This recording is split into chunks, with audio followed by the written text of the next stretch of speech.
I could go back to the day I made my first crypto investment, there are 5 things I would do completely differently. And honestly, knowing these 5 things could save you from losing thousands, buying at the wrong time, making the same mistakes that many crypto investors make early on. So before you invest another dollar in crypto, you'll want to hear this.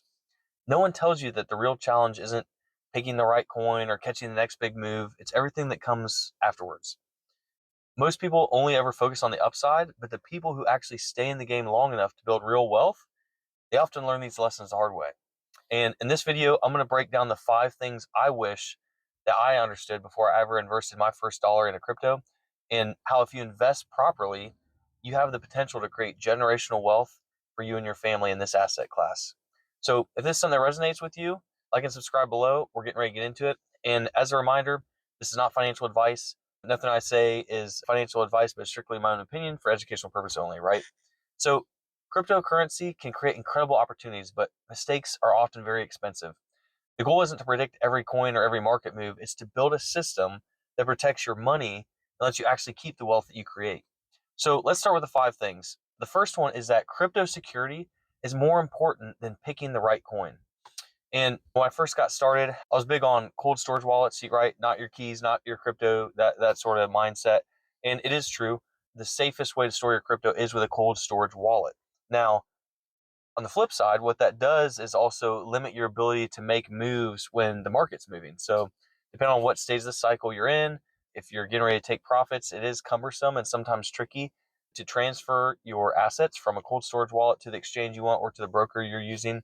So, what I did is I ended up changing my strategy instead of just holding everything in cold storage to have a small portion on exchange, right? So this is how I store what I own and what I teach in my training program. With an exchange, a cryptocurrency exchange, you want to treat that like your bank account. So it should really only be used for transactions, buying, selling.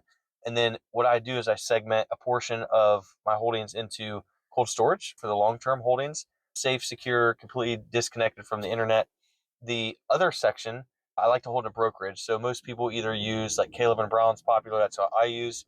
Capital also has a good reputation, but you want to have basically a safe, secure brokerage as institutional grade custody, but it then also gives you ability to buy or sell very quickly. I know with Caleb and Brown, for example, I can just call them, send an email, and they're making that transaction within minutes. You want someone that has 24-hour access to the market and the ability to trade volume at scale versus just you on an exchange trying to fight with everybody and their brother trying to either pull profits or make buys. Like when it was last October when we had that huge market crash, I was getting on trying to buy and it was overwhelming the exchange I was using, and conveniently me as well as the rest of the retail world was not able to make the purchases we wanted, right? But security matters. If you're not using two-factor authentication, if your exchange you're using doesn't have basic KYC, know your customer requirements, don't use them, right?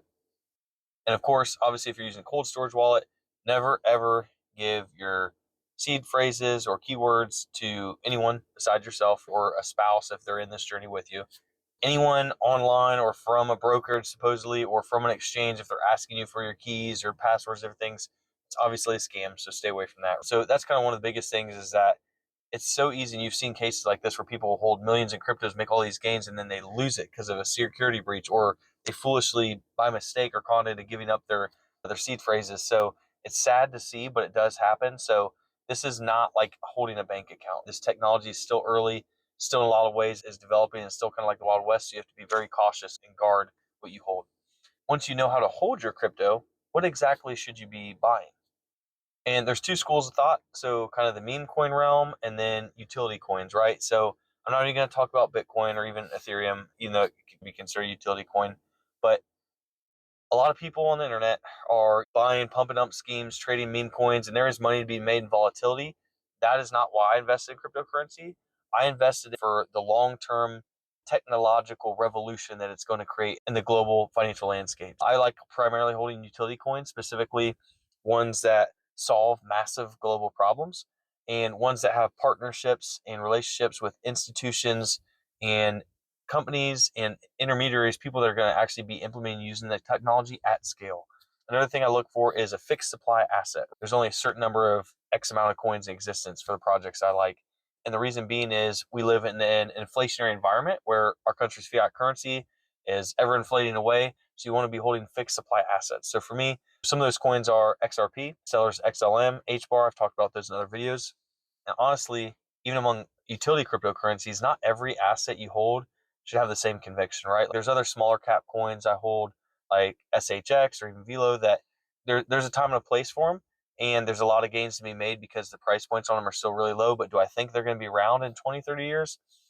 Not as much as I believe XRP and XLM will be. So you have to do your own research, do your homework, and have your own conviction. Because if someone can basically sell you on a coin or talk you into buying one, you can talk yourself right out of selling it. So have your own conviction, do your own homework, do your own research.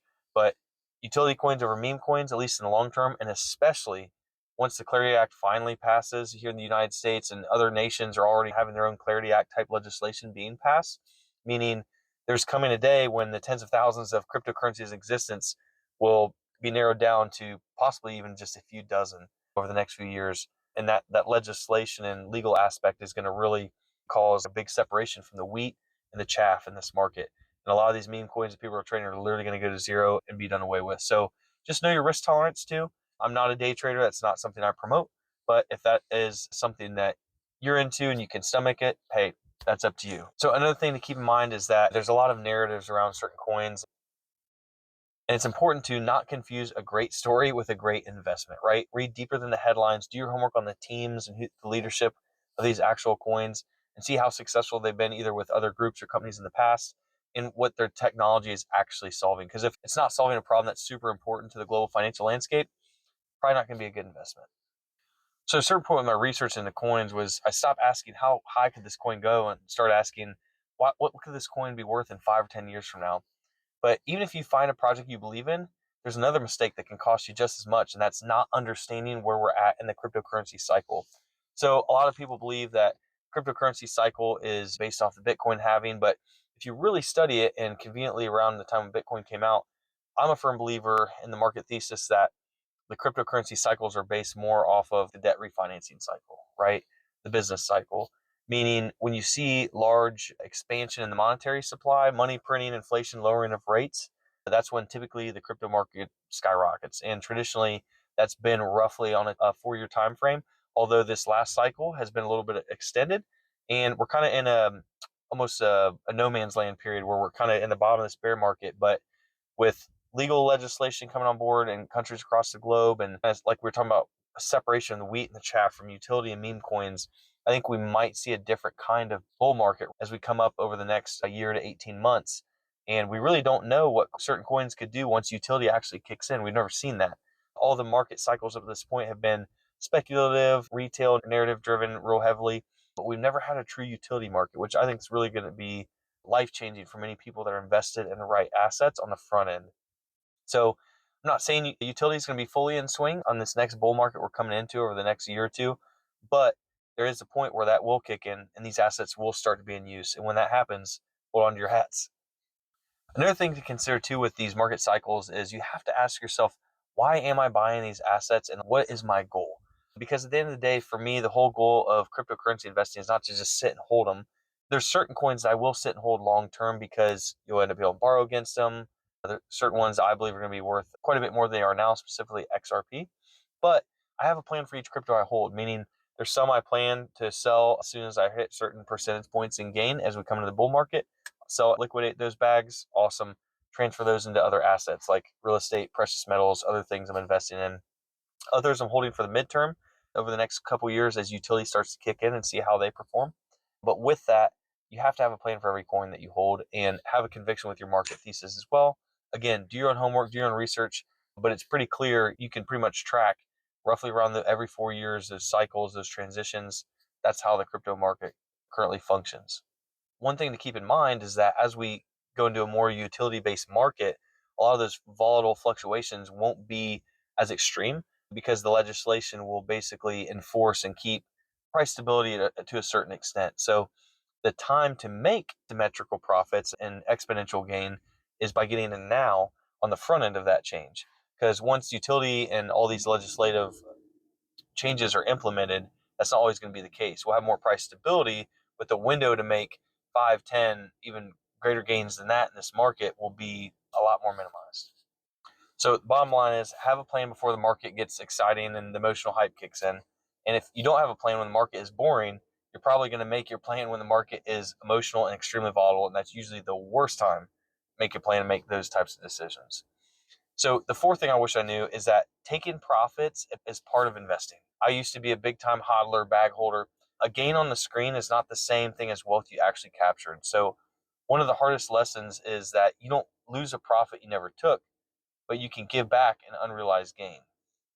Meaning, don't make the mistake of believing that you must sell everything at the exact top. So it's wise to consider kind of predetermined profit taking levels, whether that's prices or percentages. I think percentages is more wise for most people.